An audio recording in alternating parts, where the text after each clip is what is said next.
Everybody, welcome to divinely guided 7777। कैसे हैं आप सब लोग। मैं आ गई हूँ एक और फ्रेश रीडिंग के साथ, और आज की रीडिंग में मैं ये चेक करूँगी कि should you stay in this relationship और वॉक अवे। क्या आपको इस रिलेशनशिप में रुकना चाहिए या मूव ऑन कर लेना चाहिए है, इसके ऊपर ये रीडिंग होगी। टाइमलेस, जनरल और कलेक्टिव। जब कभी भी आपकी नज़र से गुजरेगी तो ये आपका उस वक्त का मैसेज आपने वही लेना है जो लगे आपको अपनी सिचुएशन से मैच करता हुआ। टैरो में ये मैसेजेस आए हैं, सब आपने अपने ऊपर इम्पोज नहीं करने, और इनकी बेसिस पर आपने कोई भी फाइनल डिसीजन नहीं बनाना। अपनी प्राइवेट रीडिंग करवाएं। डिस्क्रिप्शन बॉक्स में मेरा नंबर मौजूद है, साथ ही में सेकंड चैनल का लिंक मौजूद है, और दोनों ही चैनल्स पर रीडिंग लेने के लिए मेरा कॉन्टैक्ट नंबर एक ही है। So without any further delay let's see के क्या आपको जिस भी रिलेशनशिप में आप हैं, आपके रिलेशनशिप की जो भी कैटेगरी है, स्टेज और फेज़ है, क्या आपको इस रिश्ते में रुकना चाहिए या आपको मूव ऑन कर लेना चाहिए। Should you stay in this relationship और move on. Should you stay in this relationship और move on. Should you stay in this relationship और मूव ऑन। ले भैया, इतना स्ट्रेट, इतनी तड़ाक रीडिंग तो कभी भी नहीं आई कि इधर सवाल पूछो उधर पट जवाब आ गया। Number 8, one card, self explanatory. Should you stay in this relationship for sure, take a chance for your life. You should not stay, not at all. और अगर आप मूव ऑन करें तो वो तमाम रिस्क ले लें जो आपने अब तक नहीं लिए। Just open your wings and fly. Actually आपको वो मिल ही नहीं रहा इस रिश्ते के अंदर जो आपने एक्सपेक्ट किया था। It's all about good relationship की डेफिनेशन है कि आप भी कुछ इसमें कंट्रीब्यूट करें और सामने वाला कंट्रीब्यूशन के बाद आपसे कुछ आपको रिस्पॉन्ड करे और रिसीव भी इक्वली करें।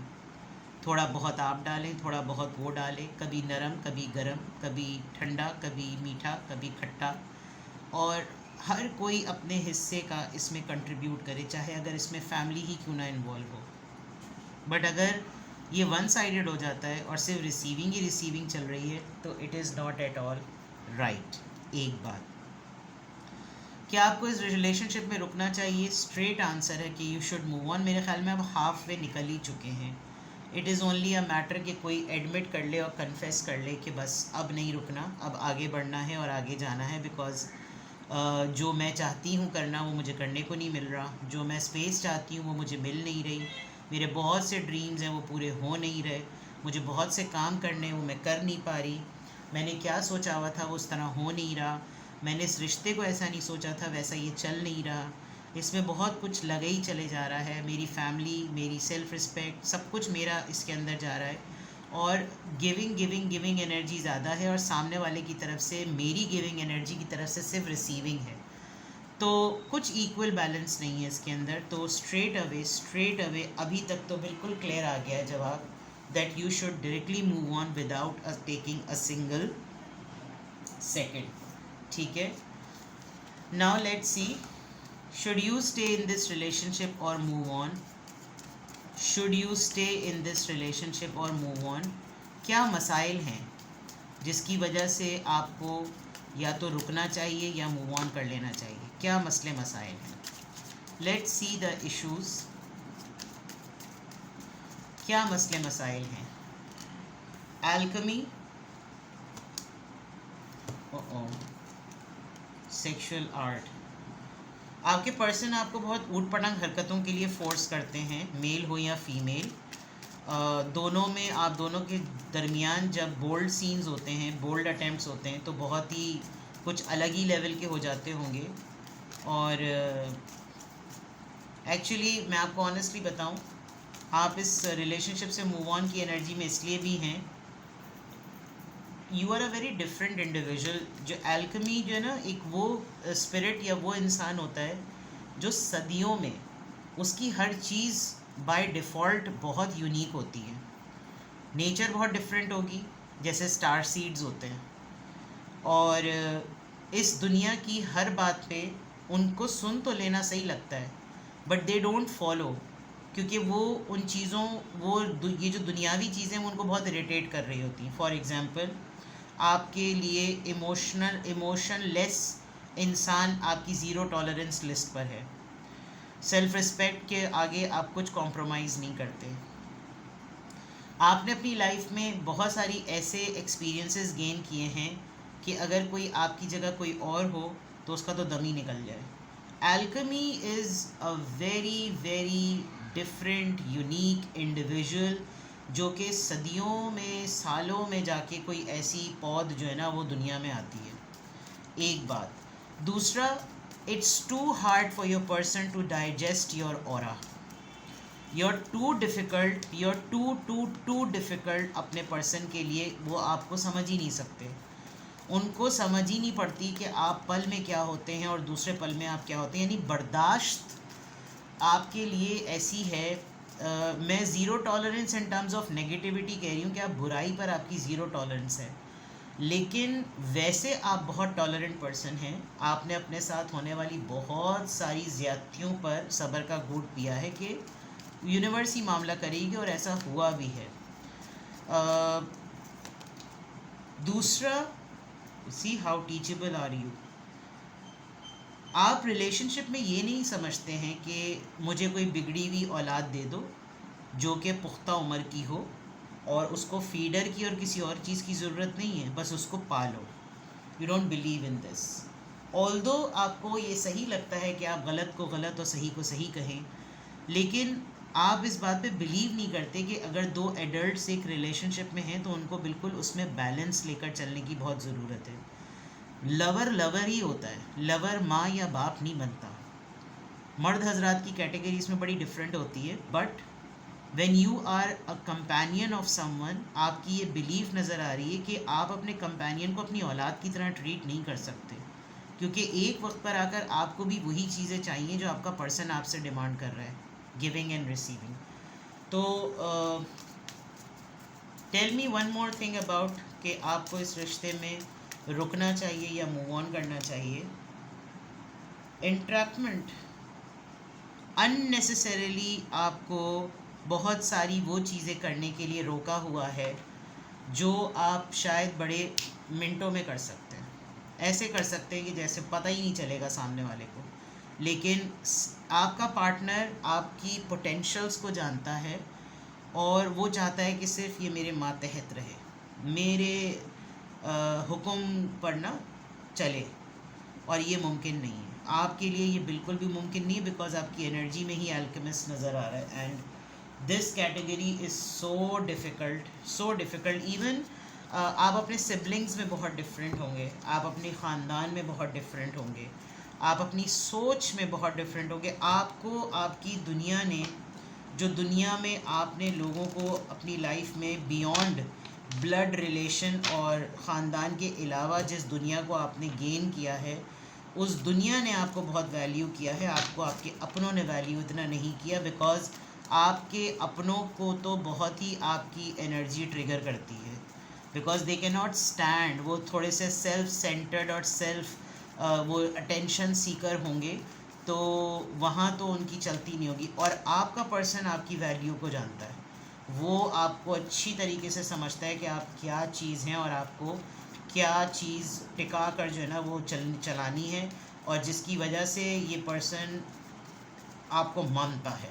लेकिन जब आपकी मानने के बावजूद वो आपको सप्रेस कर रहा है, तो ये बात आपको मुनासिब नहीं लग रही. Tell me more. Should you stay in this relationship or move on? Please give me more reasons. Reasons क्या? Trickery, facade. दरअसल आपका जो कंपेनियन है इसके चाइल्डहुड ट्रॉमास हैं, स्पेशली इनके फादर से रिलेटेड जो इन्होंने जो कुछ भी रिलेशनशिप में सीखा है वो मुनासिब नहीं है, और आपके एहसान जो है ना वो इनको बहुत ज़्यादा दबा देते हैं. तो आप करते ही चले जा रहे हैं, लोगों के लिए आप करते ही चले जा रहे हैं, आप हर लिहाज से करते चले जा रहे हैं, और आप ऐसा लग रहा है कि जैसे आप सबको साथ लेकर चलते हैं, हर रिश्ता निभा लेते हैं आप.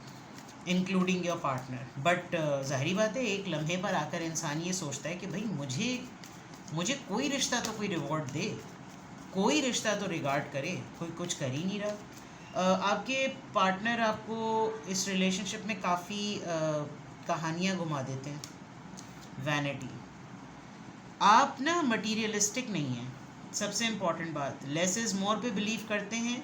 नीड्स क्या होती हैं, वांट्स पर नहीं जाना चाहिए। नीड्स क्या हैं, लग्जरीज और नेसेसिटीज़ का फ़र्क आपको पता है। तो आपके लिए, आप किसी के लिए भी बड़े ज़बरदस्त हैं इन टर्म्स ऑफ आप बजट ओरिएंटेड हैं। अब उस बजट ओरिएंटेड होने में अगर कोई आपको फ़ुकरा और मुफलिस समझने लगे तो ये उसकी गलत फहमी है। और शायद आपके शिकवा ना करने पर, आपके डिमांड ना करने पर, क्योंकि आप फितरतन बड़े ही डिफरेंट है, आपके पार्टनर ने बिल्कुल ही आपको डोरमैट, वो भी वो वाला डोरमैट जो टॉयलेट के बाहर रखा हुआ होता है माजरत के साथ, वो समझ लिया। तो आपने बस, क्योंकि आप हैं ही इतने डिफरेंट इंडिविजुअल, आपने फट से फैसला किया, चट से आपने सोचा। और आपको, मेरा नहीं ख्याल कि आपको कोई अलग से, जो लोग रीडिंग इस वक्त देख रहे हैं, you don't need anything else for this, कि आप ये सोचें कि भाई मैं रुकूं इस रिश्ते में या ना रुकूं। जिनके साथ ये रीडिंग ठुक रही है और जिनको पता चल रहा है कि भाई आपको सिर्फ शायद सुनना था, मुझे लग रहा है इस रीडिंग के थ्रू शायद आपने जो फैसला कर लिया वो तो कर लिया, आपको सिर्फ सुनना था कि क्या आपको इस रिलेशनशिप में रुकना चाहिए या आपको मूव ऑन कर लेना चाहिए। आप अपना 80% माइंड तो बना चुके हैं। Now I will satisfy you through tarot 7 of cups. देख लें आप, मतलब इतना कंफ्यूज माइंडसेट, चूज़ वाइजली होने के बावजूद भी आपका पर्सन आपको चॉइस नहीं कर रहा, उसके पास आप मौजूद हैं, इतना वजूद आपका मौजूद है, आप एग्जिस्ट करते हैं उसकी लाइफ में, लेकिन उसके पास हमेशा आप ही को छोड़कर सारे मसाइल हैं। You are a very serious, observant, very mysterious. आप लोगों की बॉडी लैंग्वेज और उनकी एनर्जीज़ को बहुत स्ट्रांगली पिक करते हैं। पाइसीज एनर्जी आई है, वाटर साइन बहुत स्ट्रांग है। Nobody can fool you around, कोई आपको उल्लू का पट्टा नहीं बना सकता। विद दिस ट्रिकरी, एक सबसे बड़ा मसला ये कि आपको अपने पर्सन की हर हरकत पता चल जाती है। You are so good in understanding the language. Strength, मैंने पहले ही बता दिया था कि you are too good to be true for your person. Problem ये नहीं है कि आप मूव ऑन कर लेंगे तो मसला होगा, मसला ये है कि आप अगर इस रिलेशनशिप से निकल गए तो आपके पर्सन को कितना मसला होगा। बिकॉज वो असल में किसी से हैंडल नहीं होते, वो सिर्फ आपसे हैंडल होते हैं। And you are so courageous, आपको रिश्ते को छोड़ने में और रिश्ते में आगे निकलने में कोई खौफ ही नहीं है। आप तो कहीं पर भी अपनी एम्पायर, अपना किला अपना खड़ा कर लेंगे, आपको कोई मसला नहीं है।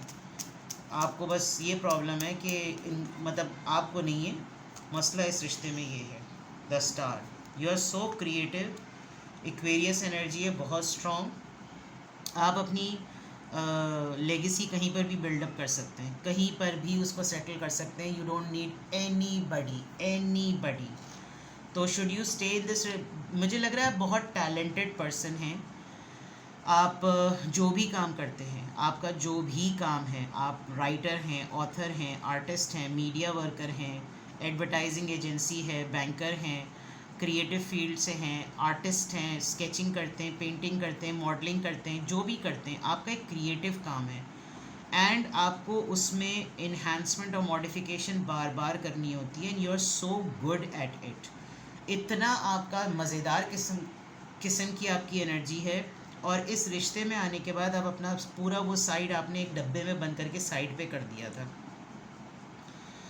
अब आपको ये लग रहा है कि भाई इधर से तो कुछ हो नहीं रहा और बिला वजह मुझको भी इसने थल्ले लगाया हुआ है, तो इट्स बेटर कि मैं इस रिश्ते से निकलूं और मैं अपनी पूरी एबिलिटी के साथ हर चीज़ को एक्सप्लोर करूं, इंजॉय करूं, अटेम्प्ट करूं, और मैं अपनी पूरी जान लगा दूं कि मुझे जो करना है वो मैं किसी राइट इंसान पे इन्वेस्ट करूं, जो मेरी इन्वेस्टमेंट की इन टर्म्स ऑफ मेरे इमोशंस, मेरी कंट्रीब्यूशन, मेरी एनर्जी की कदर करे। तो it's so simple and it's so clear. इसमें मुझे कोई गाइडेंस देने की ज़रूरत नहीं है कि क्या आपको इस रिश्ते में रुकना चाहिए या मूव ऑन कर लेना चाहिए। पहली फुर्सत में किन्ने किन्ने जाना है, बिलो तिकार, टिकट कटाओ, लैंड बनाओ, टिकट कटाओ।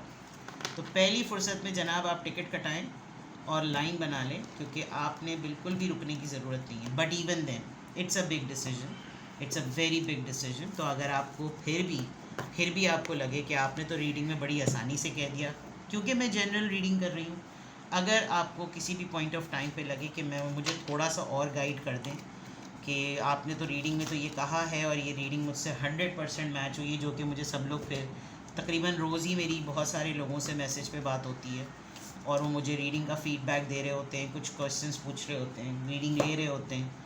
तो किसी भी पॉइंट ऑफ टाइम पे आपको लगे कि आपको फर्दर गाइडेंस की ज़रूरत है and you want something more satisfactory, ताकि आप पर्सन की एनर्जी को अंडरस्टैंड करके ये बड़ा फैसला कर लें, तो आप डिस्क्रिप्शन बॉक्स में जाइए और मेरे नंबर पे मुझसे कांटेक्ट कीजिए and get the details and your reading done. अपना बेहद ख्याल रखिएगा. Bye bye.